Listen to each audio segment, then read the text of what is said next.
सामाजिक, आपराधिक, राजनीतिक व धार्मिक खबरों से परिपूर्ण सशक्त समाज की लिखित परिकल्पनाओं के साथ अब दर्शनीय। नमस्कार, पवित्र समय में आप सबका स्वागत है। आज हम मौजूद है साकिनाका के 90 फीट इलाके में, जहाँ पे जो पेशे से वकील है और एक सामाजिक कार्य भी करते हैं। आज के जो कार्यकाल में जो कोरोना की महामारी बीमारी चली है, उसके तौर पे हमारे वकील साहब कुछ बोलना चाहेंगे। आज हम मिलते हैं वकील साहब से। मेरा नाम ओपी सिंह है, मैं एडवोकेट हूँ पेशे से। आज का जो माहौल चालू, उसके बारे में कुछ कहना चाहेंगे? जी, और मेरा कहना है कि इस देश में जो विकासशील देश है, जहाँ के 80% लोग भी गरीबी रेखा के नीचे हैं, वहाँ जो नीतियाँ हैं आर्थिक, वो कम्प्लीटली बदल दी गई हैं। 1990 से जो निजीकरण लाया गया, अंधाधुंध निजीकरण लाया गया, उससे बेकारी बढ़ी है, समाज में विषमता बढ़ा है और ये जीना दुश्वार हो गया एक मेजॉरिटी ऑफ पीपल्स का। 2014 में जब मोदी जी सरकार आई, तो उस बेसिस पे आई कि पहले से जनता और लोग यहाँ के परेशान थे, वो बदलाव चाहते थे, इसको भुनाया गया। और मोदी जी का कहना था कि उन्हें सत्ता अगर मिलता है तो वो दर साल प्रत्येक साल 2 करोड़ रोजगार देंगे, सबका साथ सबका विकास करेंगे और समाज में बेहतरी लाएंगे, आम आदमी को खुशहाली मिलेगा। लेकिन चलते हुए देखा गया कि उन्होंने उसको और भी बुरी हालत में पहुंचा दिया, क्योंकि उन्होंने उसको आगे भी निजीकरण को और बढ़ावा दिया उन्होंने। और इस निजीकरण से बेकारी जो है 45 साल की, जो एडमिटेड फैक्ट हो पेपर्स में, यार न्यूज़पेपर में, 45 साल में सबसे ऊंचे स्तर पर बेकारी है। समाज में विषमता और बढ़ा है। कारपोरेटीकरण करने की वजह से जो धन है वो संग्रहित होता जा रहा है कारपोरेट्स के हाथों में, ताकि आम जनता और भी परेशान होती जा रही है।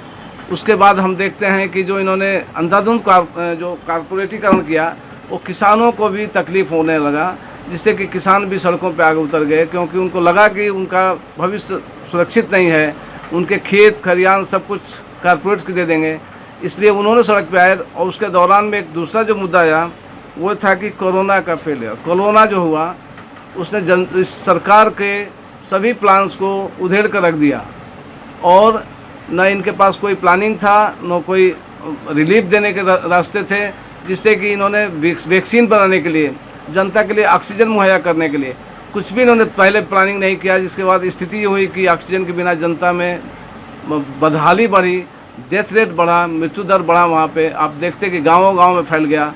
और इन्होंने ऐसी जो प्लानिंग नहीं करने की वजह से ये हुआ कि आम जनता ऑक्सीजन के बिना मरने लगी। इसको हम एक दूसरा रूप देखते हैं कि केरला और महाराष्ट्र गवर्नमेंट देखते हैं, जहाँ पहले प्लानिंग किया गया था ऑक्सीजन के लिए, पहले इन्होंने इस्टेब्लिश कर लिए थे संस्था वहाँ पे, इंस्टीट्यूशन। उसके बाद में जो ऑक्सीजन उन्हें मुहैया किया जनता को, वहाँ डेथ रेट कम रहा। भले वहाँ पर ये कोरोना का बढ़ा, लेकिन उन्होंने कंट्रोल किया अपने हिसाब से और बेहतरी किया। एक एग्जाम्पल है दूसरे स्टेट के जो बीजेपी रूल स्टेट्स हैं।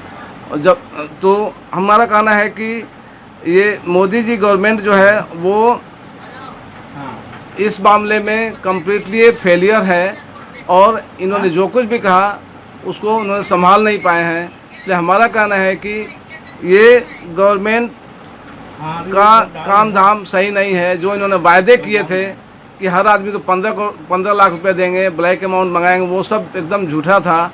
और इसलिए ये जनता में बदहाली बदलेगी अगर इन्होंने अपने पॉलिसी को, नीति को बदलेंगे नहीं, तो आम जनता को कोई रिलीफ नहीं मिलने वाला इनसे। इतना ही मेरा कहना है। धन्यवाद। पवित्र समय न्यूज के दर्शकों से विश्रुति तारी गुजारिश करती है कि कोरोना वायरस की दूसरी लहर ने विकराल रूप धारण किया है, इसीलिए अपने व अपने परिवार व देशवासियों की सुरक्षता को देखते हुए मास्क, सोशल डिस्टेंसिंग, जो भी सरकारी नियम हो, उनका पालन करें। ध्यान रहे, हम सुरक्षित तो परिवार सुरक्षित, यह हमारी जिम्मेदारी। आपने अभी देखा जहाँ पे वकील साहब ने अपनी राय दी है। यहीं पे हमारे 90 फीट साकिनाका के समाज सेवक मौजूद है। अब हम उनसे ही जानते हैं उनकी क्या राय है। आपका नाम बताएंगे सर? मोहम्मद हुसैन चौधरी मेरा नाम है। चौधरी साहब, जहाँ पे जो माहौल चल रहा है उसके बारे में क्या कहना चाहेंगे? माहौल तो बहुत ख़राब है, चाहे छोटा व्यापारी हो, चाहे बड़ा व्यापारी हो, चाहे किसान हो, सब के सब परेशान हैं। और ये भाजपा सरकार जो आई थी 2014 में, लोग बदलाव चाहते थे, और बदलाव किया, लेकिन मोदी जी अपने बोल वचन से ही काम लिए। आज तक लोगों को सिर्फ बेवकूफ़ बनाने का काम मोदी सरकार ने किया है। और महंगाई के मुद्दे पर चुन करके ये आई थी सरकार, लेकिन आज महंगाई घरेलू ज़िंदगी से लेकर के बाहरी ज़िंदगी तक की हर चीज़ में महंगाई हुई है।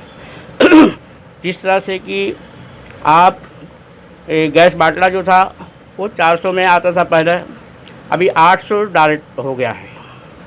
और इसी तरह से खाने का तेल जो होता है, संडे है या सनफ्लावर का कोई भी तेल है, वो आज 160 170 उसकी कीमतें पहुंच गई हैं। तो इस तरह से जो है ऐसा सरकार को ऐसा कोई कार्य बनाना चाहिए कि देश के लोग खुशहाल रहें, तो सरकार भी अच्छे से चले। और सरकार जो है सिर्फ कुछ लोगों पे कारपोरेट पे ध्यान नहीं देने का, आवाम पब्लिक पे भी ध्यान देने का सरकार का काम है। इसलिए कि आवाम भी वोट देती है, जो कारपोरेट वाले वोट देते हैं तो आवाम भी वोट देती है उनको। इसलिए महंगाई कम करने की ये आपने देखा हो, चौधरी साहब का इनका भी कहना है कि महंगाई के बारे में आम जनता यहाँ पे बहुत परेशान है। तो इनका कहना है सरकार से कि आम जनता के बारे में कुछ सोच लिया है। हमारे सहयोगी हरीश हुजड़े के साथ मैं अमर काकड़े, पवित्र समय न्यूज़।